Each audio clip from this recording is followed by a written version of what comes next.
Little Miss Chatterbox and the Frog Prince by Roger Hargreaves. It will come as no surprise to you to hear that Little Miss Chatterbox likes to chatter. She will chatter all day long, non-stop, incessantly, without a pause until the cows come home, go to bed, and wake up the next morning. And it would also come as no surprise to you to hear that all this chattering gets on people's nerves, particularly some people. People like Little Miss Bossy, who got cornered by Little Miss Chatterbox outside the post office. "Good morning, Little Miss Bossy," started Little Miss Chatterbox.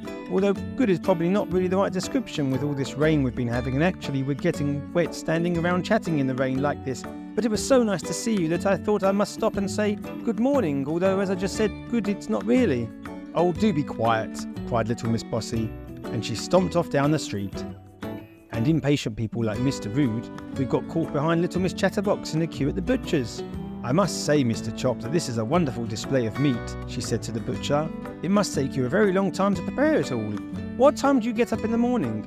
It must be very early. I get up quite early, but you must get up even earlier. I bet you have sausages in the morning for breakfast. I have a bowl of—" "Who cares?" shouted Mr. Rude, and he stormed out of the shop.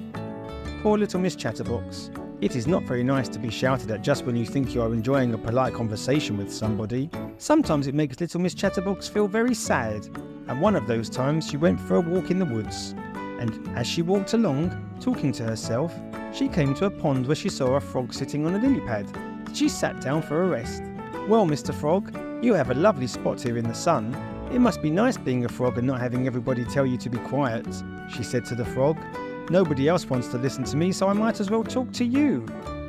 And so she did. She talked for hours to the frog. She poured her heart out. Poor Little Miss Chatterbox.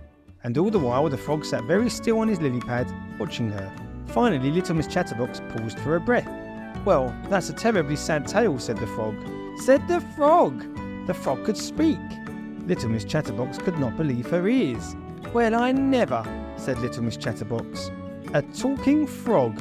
The frog beamed. "It's good to have someone so interesting to talk to," he said. The frog and Little Miss Chatterbox had a wonderful conversation. They talked about everything and anything until it was time for Little Miss Chatterbox to go home. "Could I come back tomorrow?" asked Little Miss Chatterbox.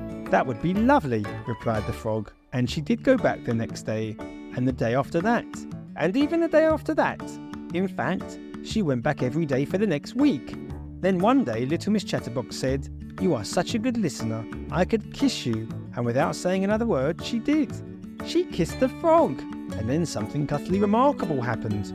With a clap of thunder and in a cloud of smoke, the frog magically turned into a prince. For the first time in her life, Little Miss Chatterbox was lost for words. "Thank you," cried the prince. "A bad wizard turned me into a frog when I was young because I wouldn't stop talking. And only a freely given kiss could break the spell." The prince then took Little Miss Chatterbox to his kingdom, where everybody welcomed him back with open arms. And the prince was so grateful that he gave Little Miss Chatterbox a job at the palace. She is now the official royal chatterer on the palace radio station.